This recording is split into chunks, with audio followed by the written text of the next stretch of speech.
اللهم صل على سيدنا محمد يا رب صل وسلم دائما ابدا على حبيبي. قرآن کہتا ہے وَلَمَّا بَلَغَ أَشُدَّهُ، موسیٰ علیہ السلام فرعون کے محل میں بھرپور جوانی کو پہنچ گئے. وَاسْتَوَىٰ، اور تمام اعضاء درست اور سیدھے ہو گئے. بچہ ہوتا ہے نا، اس میں کبھی ادھر چال ادھر گر رہا ہے، کبھی ادھر گر رہا ہے، بات کرتا ہے، لڑکھڑا رہا ہے، بات میں جان نہیں. جب جوانی کی دہلیز پہ پہنچتا ہے اس میں جمال پیدا ہو جاتا ہے ہر لحاظ سے متناسب. تو قرآن کہہ رہا ہے جب بھرپور جوانی کو موسیٰ علیہ السلام پہنچے، آتیناہ حکما وعلما، ہم نے آپ کو علم اور حکمت سے نوازا، ابھی نبوت نہیں ملی. وَكَذَلِكَ نَجْزِي الْمُحْسِنِينَ وَدَخَلَ الْمَدِينَةَ عَلَىٰ حِينِ غَفْلَةٍ مِّنْ أَهْلِهَا. اب آپ مصر شہر میں نکلے، دوپہر کو سب سو رہے تھے تو حضرت سب قیلولہ کیا کرتے تھے. ہمیشہ سے انسانوں میں رواج رہا ہے، جب سے انگریزوں کی حکومت آئی ہے نا دنیا میں، قیلولہ مارکیٹ سے کیا کر دیا انہوں نے، شارٹ کر دیا. چائے پہ لگا دیا، سگریٹ پہ لگا دیا، پان گٹکے تمباکو پہ لگا دیا. اللہ تعالیٰ انگریزوں کو ہدایت کامل عاجلہ عطا فرمائے، ٹھیک ہے نا. تو اس سے پہلے مسلمانوں میں یہ چیزیں نہیں تھیں، دوپہر کو سوتے تھے، رات کو جلدی سوتے تھے. اب وہ خود آ رہے ہیں تمیز کے بن رہے ہیں، ہمیں غلط چیزوں پہ لگا دیا. خیر، تو موسیٰ علیہ السلام دوپہر کے وقت میں نکلے جب لوگ آرام کر رہے تھے، مارکیٹیں بند تھیں، پبلک موجود نہیں تھی. دو بندے دیکھے، فوجد فیہا رجلین یقتتلان، دو بندوں میں پھڈا ہو رہا ہے. ھذا من شیعتہ، ایک حضرت موسیٰ کی قوم کا بنی اسرائیلی اور دوسرا فرعون کی قوم کا قبطی. تو قبطی لوگ اکثر ظلم کرتے تھے بنی اسرائیلیوں پر نا، کمزور سمجھ کے تنگ کرتے تھے. حضرت موسیٰ سمجھ گئے کہ یہ قبطی ہے جو بنی اسرائیلی کو تنگ کر رہا ہے. تو فاستغاثہ الذی من شیعتہ، جو موسیٰ کی قوم کا آدمی تھا اس نے مدد کے لیے بلایا کہ حضرت آپ مدد کریں، یہ مجھے تنگ کر رہا ہے. موسیٰ علیہ السلام قریب گئے اور جو فرعونی تھا فوکزہ، اسے ایک مکہ مارا لڑائی چھڑوانے کے لیے. میں اکثر یہاں پر یہ بتاتا ہوں کہ جب دو آدمی لڑ رہے ہوں، نہیں چھوڑ رہے ہوں نا لڑائی تمیز سے، دونوں کو آپ بھی مارنا شروع کر دو. حقیقت ہے، پھر چھوڑیں گے.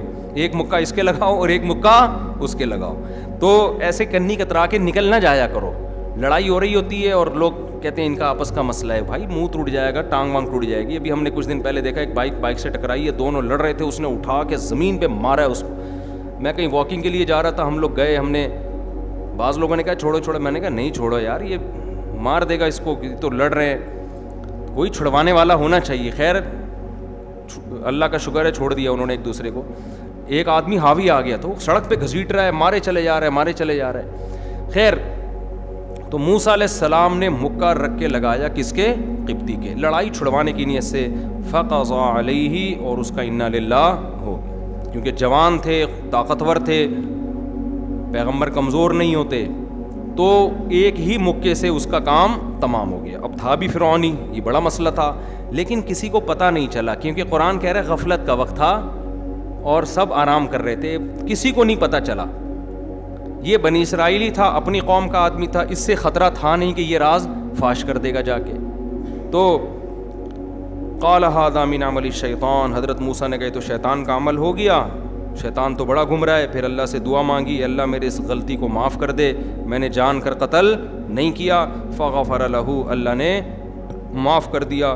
پھر موسیٰ علیہ السلام نے کہا اللہ تو نے مجھ پر انعام کیا، میں آئندہ کبھی کسی ظالم کا مددگار نہیں بنوں گا.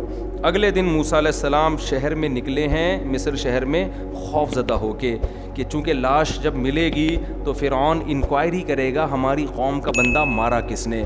جب پتہ چلے گا میں نے تو پھر وہ مجھے زندہ نہیں چھوڑے گا، کیونکہ فرعون کو جب بعد میں پتہ چل گیا بنی اسرائیل کے ہیں تو ویسے ہی وہ حسد کرتا تھا اور نقصان پہنچانے کی کوشش کرتا تھا. لیکن کیا ہے کہ آرام سے جا رہے تھے، پتہ ہی نہیں چلا کسی کو کس نے مارا ہے. فَإِذَا الَّذِي اسْتَنصَرَهُ بِالْأَمْسِ يَسْتَصْرِخُهُ، اچانک نظر پڑی کہ جو آپ کی قوم کا آدمی جس کا کل کسی قبطی سے پھڈا ہو رہا تھا آج کسی دوسرے بندے سے پھڈا ہو رہا ہے اور موسیٰ علیہ السلام کو مدد کے لیے پکار رہا ہے، آ جائیں بھائی.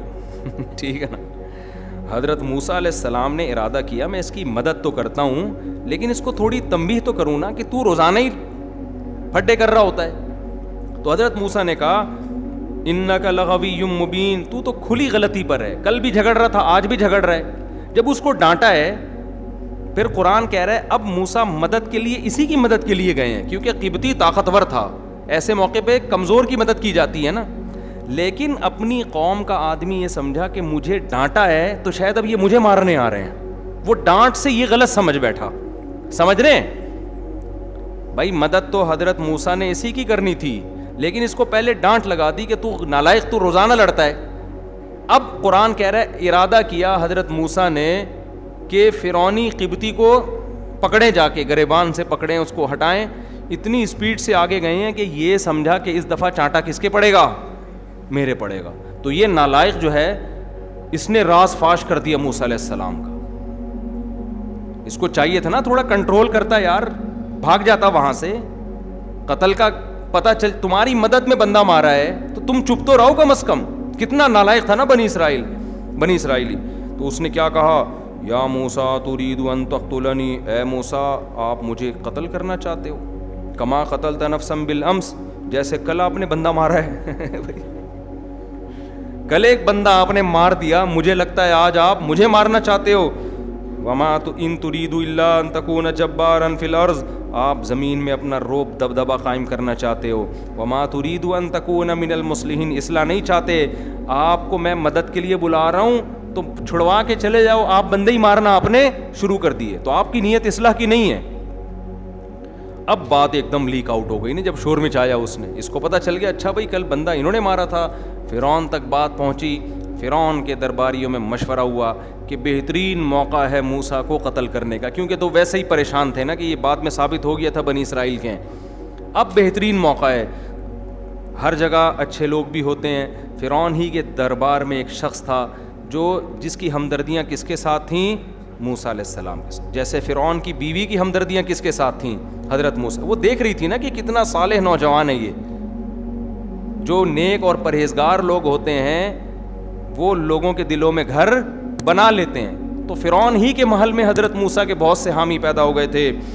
تو اس نے آ کے مخبری کی موسیٰ علیہ السلام سے، فرمایا ان الملأ یأتمرون بک، اے موسیٰ بڑے دربار میں تیرے بارے میں مشورے ہو رہے ہیں کہ تجھے قتل کر دیں.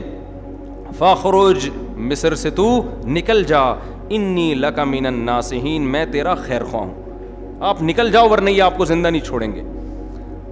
موسیٰ علیہ السلام نے یہ نہیں کہا موت زندگی کس کے ہاتھ میں ہے. جو ہمارے دیندار لوگ نا اکثر فضول قسم کی بے موقع تقدیر کا حوالہ دینا شروع کر دیتے. زندگی موت کس کے ہاتھ میں ہے؟ اللہ کے ہاتھ. کس کے ہاتھ میں ہے؟ اللہ. میں کہیں نہیں جاؤں گا، میں کسی سے ڈرتا مرتا بول لو نا نہیں ہوں، میں کوئی ڈرتا مرتا تھوڑی ہوں.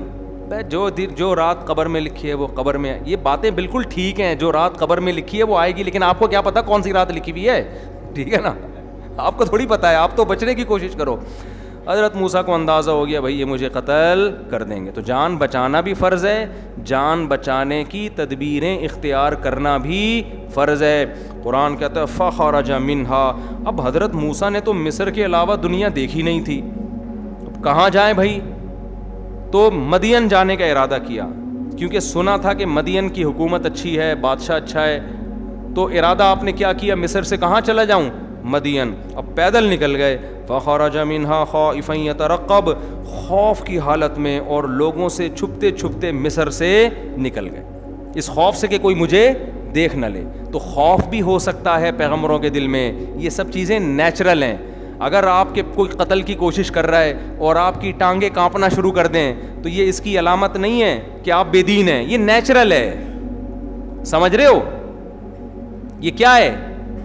ایک دفعہ میں نے یوٹیوب پہ ویڈیو دیکھی، زلزلہ آیا ہے، سب لوگ ڈر سے بھاگ رہے ہیں، امام صاحب کھڑے ہوئے ہیں، زبردست.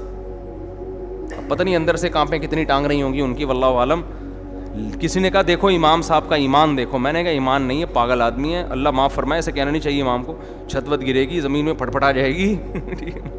تو جب زمین ہلے، تراویاں ہو رہی ہو، تہجد ہو رہی ہو، فوراً کیا کرو؟ بولو بھاگ جاؤ. تو یہ کوئی ایمان کی علامت نہیں ہے. زندگی بچاؤ. حدیث میں آتا ہے نماز کے دوران سانپ نکل آئے نا، سانپ کو مار دو جا کے. یہ نہیں کہ خشوع و خضوع سے میں چونکہ نماز پڑھ رہا ہوں، میں اللہ کے دربار میں ہوں، میں سانپ سے نہیں ڈرتا. تو نماز پڑھ رہا ہے یہ تجھے پتہ ہے، اللہ کو پتہ ہے، سانپ کو نہیں پتہ، یہ وہ اپنا کام کرے گا. تو اس لیے قرآن کہتا ہے کہ موسیٰ علیہ السلام خوف زدہ بھی تھے کہ کہیں کوئی دیکھ نہ لے، یترقب، دیکھتے بھی پھر رہے تھے، چھپتے بھی پھر رہے تھے، اور اسی حال میں آپ نے مصر کو چھوڑ دیا. قال ربی نجینی، اور اللہ سے دعا مانگی اے اللہ ان ظالموں سے مجھے نجات دے دے.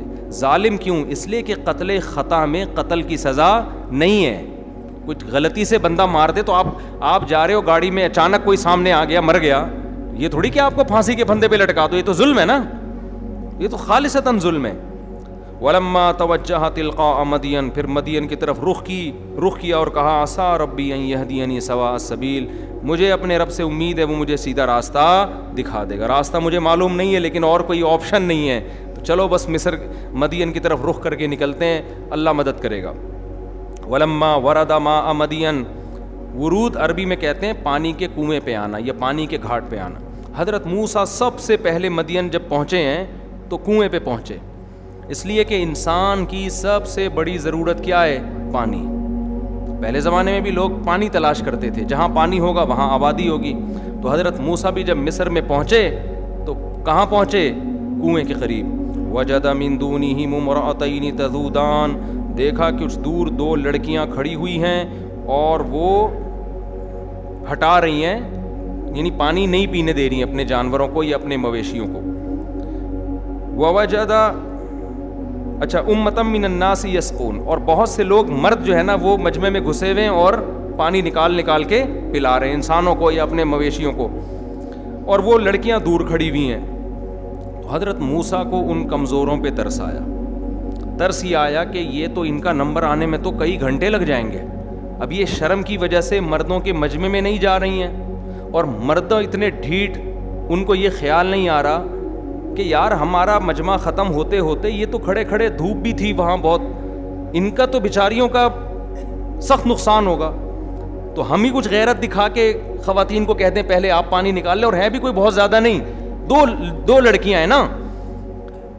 تو یہ اس قوم کو سوچنا چاہیے تھا نا یہ، لیکن قوم میں غیرت نہیں تھی. حضرت موسیٰ حالانکہ خود تھکے ہوئے تھے اور خود مسافر تھے، لیکن حضرت موسیٰ کو ان لڑکیوں پہ ترس آیا. یہ ایک ایک چیز سیکھنے کی ہے میرے بھائی. آپ گھننے بن کے کہیں وقت نہ گزارا کریں. کوئی پڑا ہوا ہے ایکسیڈنٹ میں پڑا ہوا ہے، کوئی کسی کے ساتھ کوئی مسئلہ ہے، کنی کترا کے نکل گئے آپ. شریعت نے ہمیں حکم دیا ہے اگر کوئی محتاج نظر آتا ہے آپ کو معاشرے میں جس کی آپ مدد کر سکتے ہیں تو وہاں کنی کترا کے نہ نکلیں. آپ جا رہے ہو، گٹر کا ڈھکن کھلا ہوا ہے، آپ تھوڑی سی انکوائری کریں، بھائی کوئی گر جائے گا اس میں. لوگ کیا کرتے ہیں، بائک یوں سائڈ سے گھمائی، یوں گھنٹہ لگا کے نکل لیے، بس ہم نکل لیے، ہم بچ گئے، باقی جو آ رہا ہے مرے. اسپیڈ بریکر بعض دفعہ اندھیرے میں بنا دیے جاتے ہیں، لوگ آ کے مر رہے ہیں. ابھی ہمارا گارڈ زخمی ہوا ہے ایک مسجد کے باہر، انہوں نے مسجد وہ کیا روڈ بلاک کر دیا.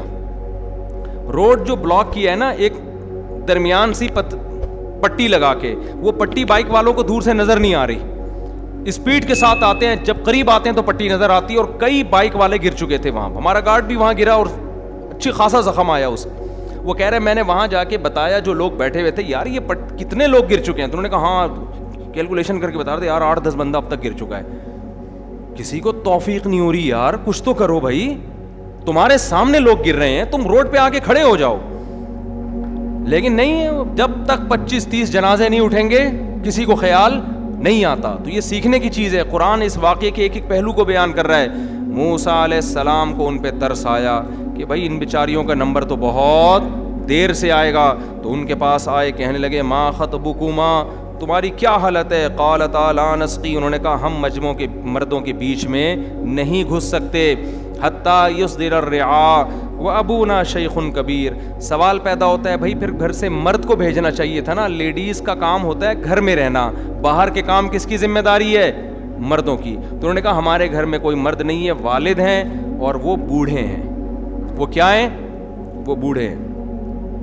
فسقا لہما، حضرت موسیٰ نے ان سے ڈول لیا اور ایسے کر کے جا کے پانی نکالا ہے اور جا کے ان کو ڈول پکڑا دیا. ثم تولی الی الظل.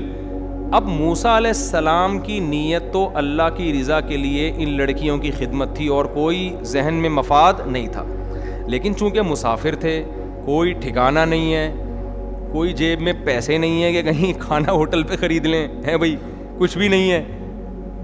اب تھوڑی سی حضرت موسیٰ کو امید ہوئی کہ شاید یہ لڑکیاں ابا کو جا کے بتائیں کہ میں نے ان کی خدمت کی ہے اور ابا شاید کچھ مجھے بلا کے ایک آدھ ٹائم کے کھانے کا انتظام کر دیں. نیت تو یہ نہیں ہے لیکن امید ہو گئی. تو اب ان لڑکیوں سے نہیں کہہ رہے کہ دیکھو تم اپنے باپ کے پاس جا کے بتاؤ کہ میں ایک مسافر آدمی ہوں, میں نے تمہاری خدمت کی ہے, میں مسافر ہوں, کھانے پینے کا انتظام نہیں ہے, تو اگر ایک آدھ ٹائم کے کھانے کا انتظام ہو جائے تو بڑی نوازش ہوگی, باقی تفصیل میں ابا سے مل کے بتاؤں گا یہ ہوا کیا ہے میرے سے.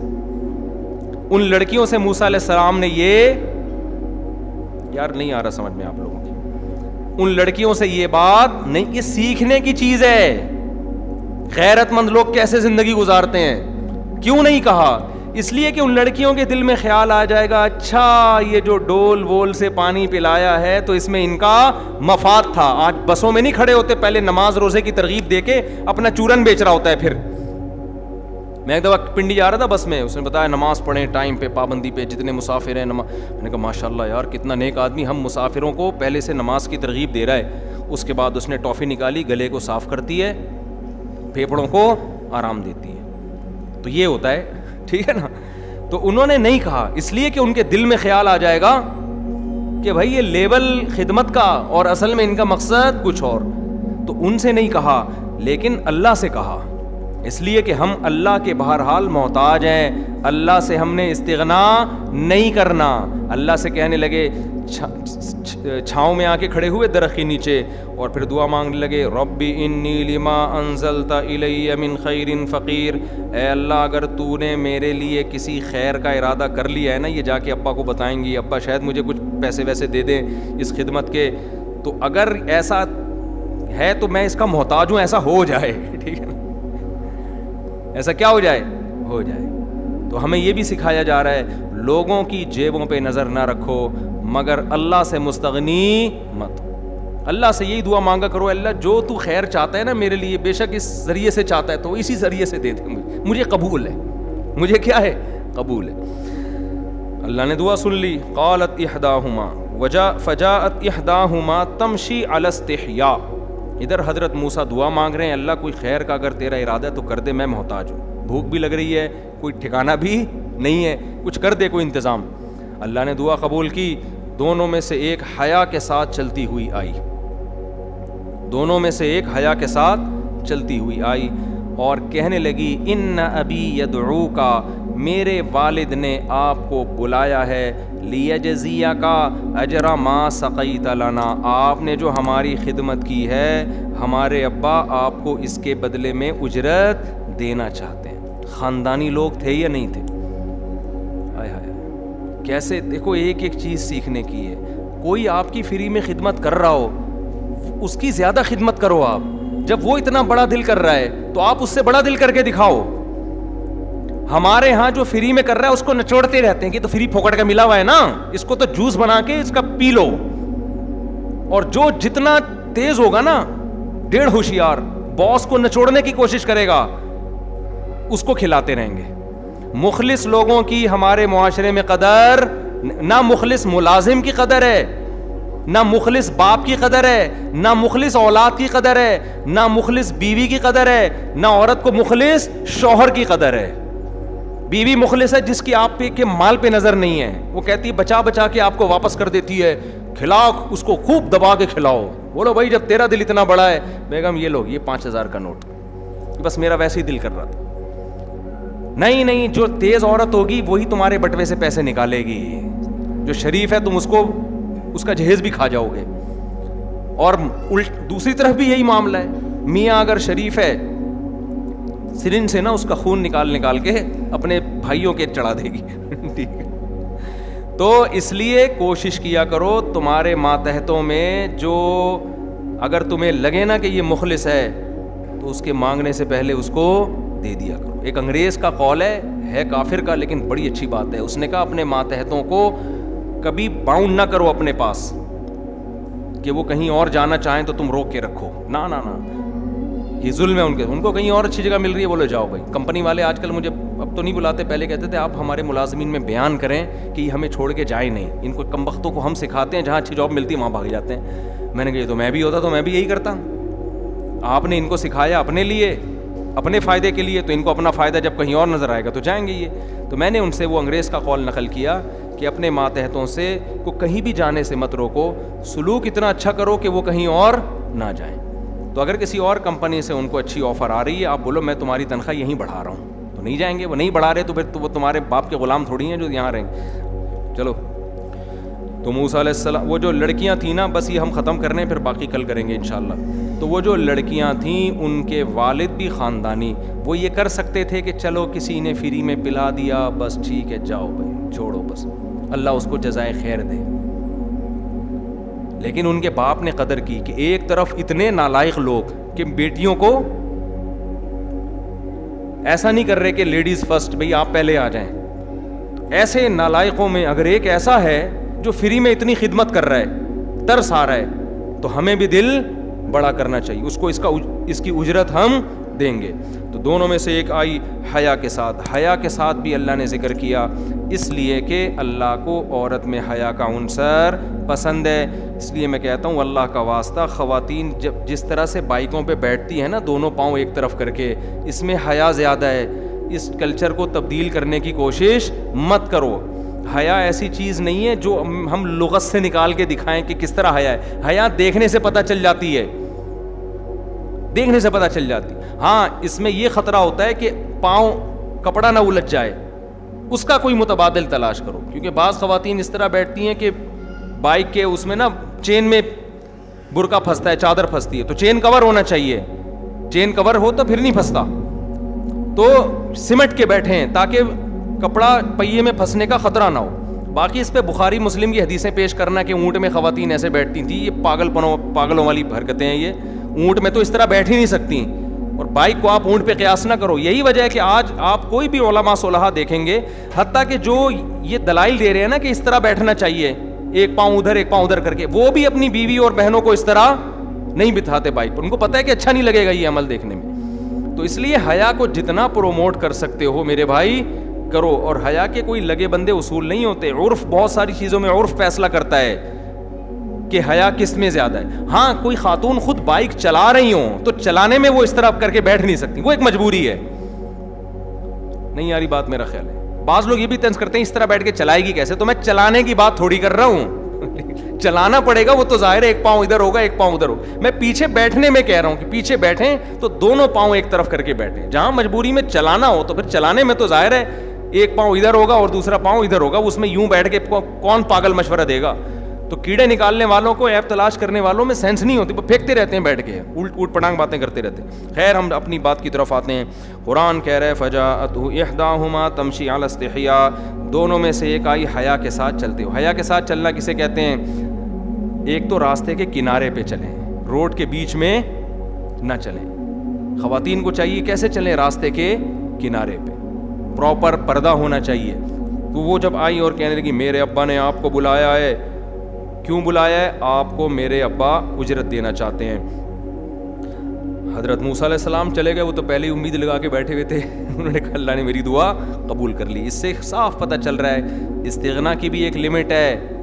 بھیکاری پن بھی مت بنو اور اتنا استغنا بھی نہ کرو کہ اللہ کچھ دینا چاہتے اور آپ کو نہیں جی مجھے اللہ کھلائے گا. تو قرآن کہتا ہے قالت احداہما, ہاں موسیٰ علیہ السلام آئے تو ابا نے جب موسیٰ علیہ السلام سے بات چیت کی تو پھر پوری تفصیل پوچھی, آپ ہو کہاں سے, آپ ہو کہاں سے. حضرت موسیٰ نے اپنا پورا واقعہ بیان کر دیا. بھائی میں ایسے فرعون کے محل میں پڑا ہوں, بڑا ظالم ہے, ہماری قوم کے ہزاروں بچوں کو قتل کر دیا اور مجھے بھی تنگ کرتا تھا, ایک قبطی کا مجھ سے قتل ہو گیا. پوری صاف بات کی موسیٰ علیہ السلام نے, کوئی اس میں جھوٹ نہیں, جو تھا ویسے کا ویسا بیان کر دیا. تو یہاں بھی دو نمبری ہوتی ہے. ایک اجنبی آدمی جس کو پتہ ہے مجھے اس کنٹری میں کوئی رشتہ ملے گا نہیں, اس کا جب کسی گھر میں جانا ہو اور دو لڑکیوں کی خدمت بھی کر چکا ہو تو اس کو داماد بننے کی بھی ایک لالچ پیدا ہو سکتی ہے نا. تو یہاں وہ حقیقت نہیں بیان کرے گا بلکہ جھوٹ موٹ کے کاروبار اور بزنس پیش کرنا شروع کر دے. ایکچولی میرا مصر میں بڑا بزنس ہے اور میں بزنس کے سلسلے میں یہاں آیا تھا. یہ بھی گڑبڑ ہوتی ہے. حضرت موسیٰ نے کچھ نہیں, کیونکہ کوئی لالچ نہیں بھائی کسی سے. اس لیے میں کہتا ہوں رشتے لینے جایا کرو, جو ہو وہ بیان کر دیا کرو, ہونا ہوگا ہو جائے گا. جھوٹ بول کے اچھی جگہ شادی سے بہتر ہے کسی خراب جگہ شادی کر لے سچ بول کے, وہ پھر بھی پائیدار ہوگا معاملہ, دھوکہ نہیں دے انسان کسی کو. موسیٰ علیہ السلام نے اپنی پوری کہانی سنائی, بھائی میرے ساتھ یہ ہوا, تو وہ کہنے لگے لا تخف نجوت من القوم الظالمین, اب خوف نہ کرو, اللہ نے تمہیں ظالموں سے نجات دے دی ہے. قالت احداہما یا ابت استاجرہ, دونوں بیٹیوں میں سے ایک نے مشورہ دیا کہ ابا ہمارے گھر میں کوئی بھائی نہیں ہے, ہماری بکریاں چرانے کے لیے ہمیں ایک اچھا ملازم چاہیے, ایسا ملازم جو ایماندار بھی ہو اور طاقتور بھی ہو. ایماندار اس لیے گھر میں لڑکیاں ہیں, آپ بعض دفعہ مزدوروں کو لے کر آتے ہیں, وہ گھر کی عورتوں کو جھانکنا تاکنا شروع کر دیتے. میں نے ایک دفعہ ایک مزدور کا انتظام کیا, مجھے کسی نے کہا اس کو نہیں رکھو. میں نے کہا کیوں؟ کہہ رہے اس کی عادت ہے کمبخت کی, جس گھر میں مزدوری کرتا ہے ان کی عورتوں کو جھانکتا ہے جا کے. مشہور ہے ماشاء اللہ, اللہ نے اتنا نوازا ہے کہ اس فیلڈ میں کیا ہو گیا ہے, مشہور ہو گیا. اس کا کام ہی یہی ہے کمبخت کا. پنکھا ٹھیک کرنے میں یا پلستر کرنے میں اتنا ٹائم نہیں لگاتا جتنا جھانکنے تاکنے میں لگاتا. ابھی ایک مزدور پٹا ہے, چھت پہ چڑھا ہوا جھانک رہا تھا کسی کے گھر میں, اوپر شٹرنگ کا کام کر رہا ہے اور جھانک کسی کے گھر میں, لڑکوں والوں نے دیکھ لیا, اس کو بلا کے طبیعت سے کوٹ پیٹ کے اس کے اگلے پچھلے سارے گناہ معاف کر دے. لیکن یہ ایسے ٹھرکی ہوتے ہیں کہ یہ پٹ پٹ کے دوبارہ وہی کام کر رہے ہوتے ہیں. تو گھر میں آپ جب کسی بندے کو رکھتے ہو, سب سے پہلے اس میں امانت دار ہو, کسی کی بہو بیٹی کے ساتھ خیانت نہ کرے. نمبر 2, اس لحاظ سے بھی امانت دار ہو کہ ڈیوٹی پابندی سے کرے, ورنہ خیانت کرنا شروع کر دے. آپ حضرت موسیٰ نے بکریاں چرائیں, میرا تجربہ ہے, آپ اپنی بکری خود پالتے ہو, اتنی اسپیڈ سے بڑھ رہی ہوتی ہے, چرواہے کو دے دو, بڑھنے کے بجائے چھوٹی ہونا شروع ہو جائے گی روز بروز. اس کی اپنی بکریاں بڑھ رہی ہوں گی, آپ کی کیا ہونا شروع ہو جائیں گی. میں نے بکری کا بچہ دیا, وہ اتنے کا اتنا ہی ذبح کیا, پھر ہم نے 1 سال کے بعد, بڑھا ہی نہیں. کھلاتے ہیں نہیں, چلا کے اپنے جانور کو بڑے ٹائٹ طریقے سے پال رہے ہوتے ہیں. تو بچیوں نے کہا کہ سب سے بہتر ملازم جو گھر میں ملازمت کے لیے وہ ہے, نمبر 1 ایماندار ہو, نمبر 2 طاقتور ہو. خالی نیک ہونا بھی کافی بولو نا نہیں ہے, کیونکہ آپ بعض دفعہ ایسا آدمی ملازم رکھ لیتے ہو کہ اس کی تنخواہ اتنی نہیں ہوتی جتنا اس کو کھلانے پلانے, گلوکوز کی بوتلیں چڑھانے پر خرچ ہوتا ہے آپ کو. یہ بھی میرے پاس ایسے کیسز بھی آ چکے ہیں. تو صحت مند ہونا چاہیے. تو یہ صحت مند بھی ہے. صحت کا اندازہ اور ایمانداری کا اندازہ ان بچیوں نے اتنی دیر میں کیسے لگا لیا؟ سوال پیدا ہوتا ہے نا بھائی, ان کی تو 2 ملاقاتیں ہوئی ہیں اور ایک دم انہوں نے فیصلہ کر لیا کہ ایماندار بھی ہیں اور طاقتور بھی. علماء کہتے ہیں طاقت کا اندازہ لگایا ڈول نکالنے سے. وہ جو لوگ تھے نا, وہ ایسے یوں کر کے نا کھینچ رہے تھے, گھنٹہ لگ جاتا تھا ان کو. ہمارے حضرت تو پوری نقل کر کے بتاتے تھے نا, کی چی کی آوازیں آ رہی ہوتی تھی, ڈول بھی بڑے بڑے ہوتے تھے پہلے. حضرت موسیٰ گئے ہیں اور ایسے کر کے ڈول نکالا. ان بچیوں کو اندازہ ہو گیا کہ یہ نوجوان کمزور نہیں ہے. اور امانت کا اندازہ ایسے ہوا کہ اس پورے پروسیس میں انہوں نے دیکھا کہ ان کی نگاہیں مسلسل زمین پر جھکی ہوئی تھی. ایک دفعہ بھی انہوں نے لڑکیوں کی طرف نگاہ اٹھا کے نہیں دیکھا.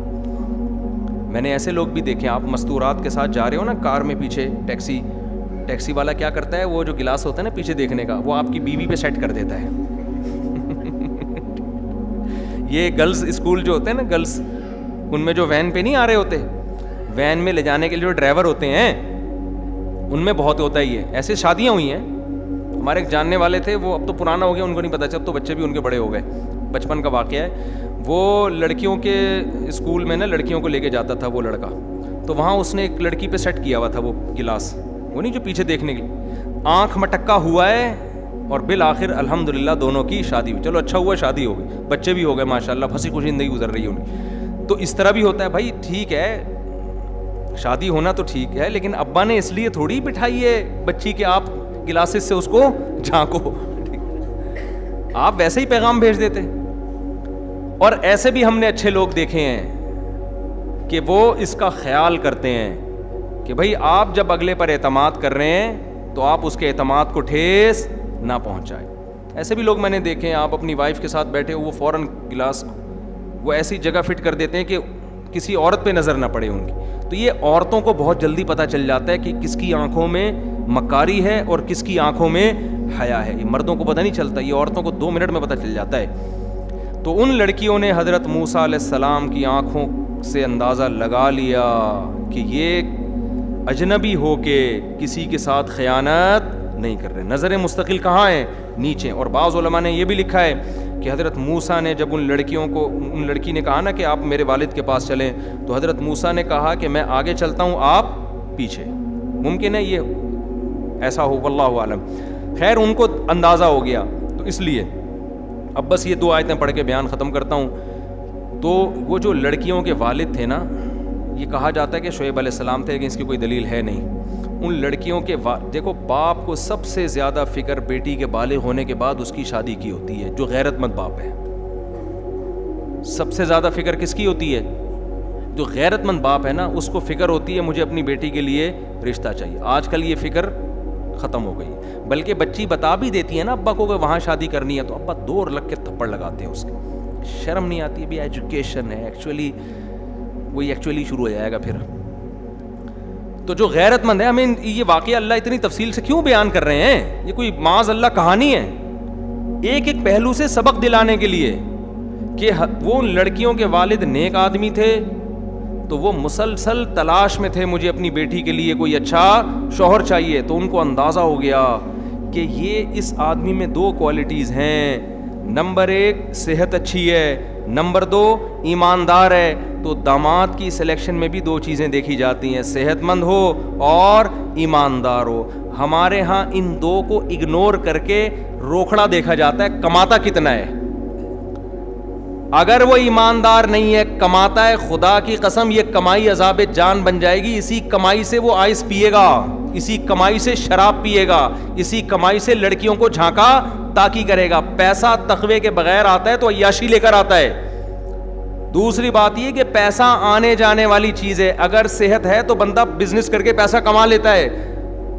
ایمانداری نہیں ہے تو پیسہ وبال جان, اور صحت نہیں ہے تو جب آپ کے اندر کمانے کی طاقت نہیں ہے تو پھر میری طرح آپ سبزی والوں کو پیسے بانٹتے پھرو گے. مجھ میں تو تھی طاقت لیکن ٹائم نہیں تھا نا, تو وہی ہو جائے گا. اس لیے علماء کہتے ہیں کہ ایک آدمی اگر صحت مند ہے تو اس کی جیب میں پیسہ ہے یا نہیں یہ مت دیکھو, بلکہ ایسے موقع پہ قرآن کیا کہتا ہے, یکونوا فقراء یغنیہم اللہ من فضلہ, اللہ اپنے فضل سے غنی کر دے گا. جب بیوی آئے گی تو کھلانے کا خرچہ بھی اللہ دے دے گا. تو ان کے والد نے بھی دیکھا بھائی صحت مند ہے, کما سکتا ہے اور ہے بھی ایماندار, تو داماد میں یہ 2 چیزیں کافی ہیں. 2 چیزیں مل گئیں, فوراً اپنی بیٹی کا رشتہ موسیٰ علیہ السلام کے لیے پیش کر دیا اور کہنے لگے انی ارید ان انکحک احدی ابنتی ہاتین, کہ میں چاہتا ہوں ان دونوں میں سے ایک بیٹی کی شادی میں آپ سے کر. اسی وقت فیصلہ کیا ہے. کہاں گئے استخارے 6 مہینے کے بھائی؟ کہاں گئے وہ پتھر پہلے نگینے معلوم کروائیں کہ ان سے ملتا بھی ہے نگینہ کہ نہیں ملتا, اور جو ہے وہ استخارے نکلواؤ, اگر نیلا آیا تو پھر کر دو, پیلا آیا تو. بھائی داماد میں 2 چیزیں جب ثابت ہو گئیں اب کسی استخارے کی ضرورت نہیں ہے, فوراً. پھر یہ بھی نہیں کہا اچھا میں اپنے چاچا, ماموں, خالہ, پھپھو, ممانی اور مصر سے میری کزن بھی آئی ہوئی ہے اور ادھر فلسطین سے میرے نانا آئے ہوئے ہیں, ان سب کو میں بلا کے جرگہ ہوگا, وہ جرگہ فیصلہ کرے گا کہ اس بیٹی کی شادی آپ سے کرنی ہے کہ نہیں کرنی. جن خاندانوں میں بچیوں کی شادی کے لیے جرگے بیٹھتے ہیں ان میں بچیوں کی شادی کے علاوہ دنیا کا ہر کام ہوتا ہے. باپ کو اللہ نے اتھارٹی دی ہے, ہاں یا نہ اسی وقت کر دے. وہ سمجھتے ہو, باپ بہترین فیصلہ کرتا ہے. میری جب شادی ہوئی نا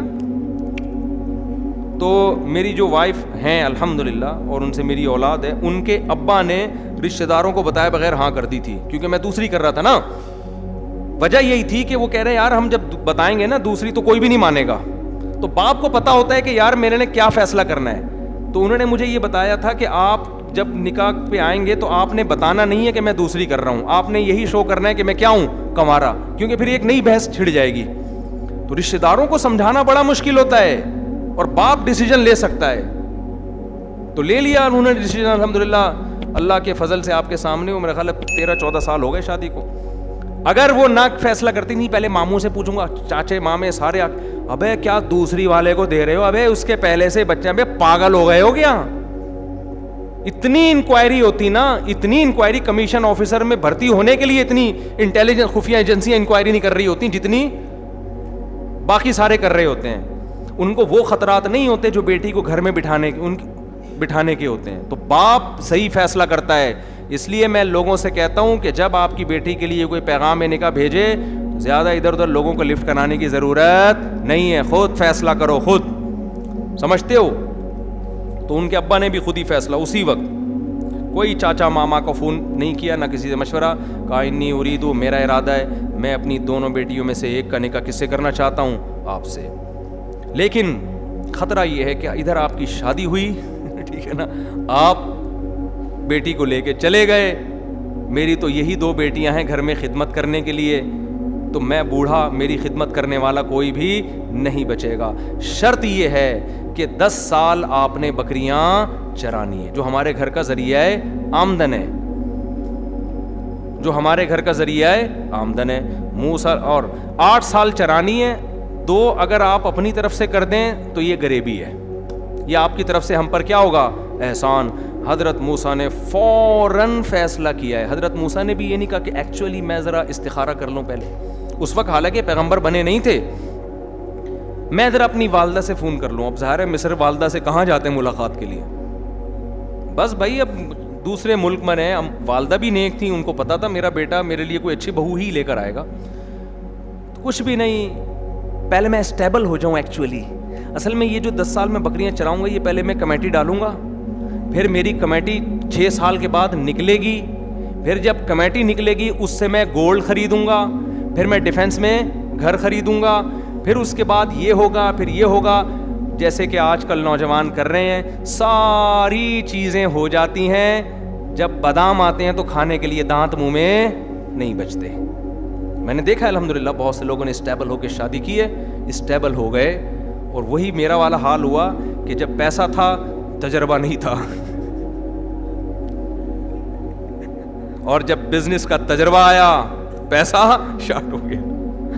تو بھائی ایک عمر ہے, کم عمری میں شادی کرو, جوانی میں شادی کرو, اس میں شادی کی لذت ہے, اس میں میاں بیوی میں عشق جیسی محبت ہوتی ہے. یہ جو بڈھے بڈھے ہو کے میں تو نکاح پڑھا رہا ہوں نا, اللہ کی پناہ, مجھے عجیب سا لگ رہا ہوتا ہے دولہا کو دیکھ کے. اس وقت تو میں کچھ نہیں کہتا, اس کو بہت مبارکباد دیتا ہوں, لیکن سمجھ میں نہیں آ رہا تو اس کی مبارکباد دوں یا تعزیت کروں, اس کی عیادت کروں. تو اس لیے بھائی ایک جگہ تو میں شادی میں گیا, میں سمجھا یہ دولہا کے نانا ہیں, پتہ چلا وہی دولہا تھے.